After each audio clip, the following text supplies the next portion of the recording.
Voyons à présent dans cette partie du chapitre des méthodes pour calculer des limites en un réel, mais d'abord générique.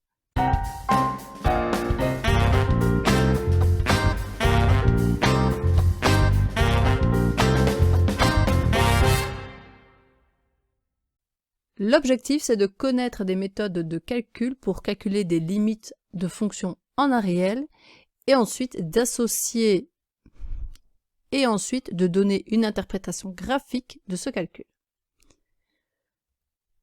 Quand on calcule une limite en un réel, on commence toujours par remplacer x par a dans la fonction.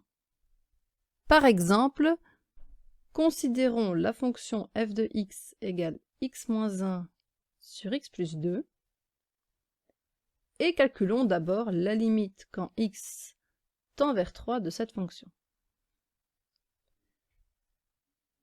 Donc je commence par remplacer x par 3. 3 moins 1 sur 3 plus 2, ça vaut 2/5. Pas de souci, j'ai remplacé, j'ai obtenu un nombre, le calcul est terminé. Remplaçons maintenant x par 1 pour calculer la limite quand x tend vers 1 de f de x. J'ai donc 1 moins 1 sur 1 plus 2, ce qui donne 0 divisé par 3, et ça fait 0. Je m'arrête également. Troisième situation, je vais calculer la limite quand x tend vers moins 2 de cette fonction, ce qui vaut moins 2 moins 1 sur moins 2 plus 2. J'obtiens moins 3 divisé par 0, et en maths, divisé par 0, ce n'est pas possible.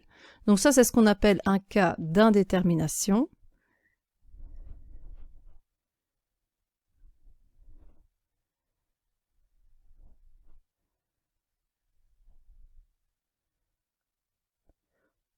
L'image de moins 2 n'existe pas, mais quand on se rapproche de moins 2, il se passe quand même quelque chose, et ça, c'est dans une autre vidéo.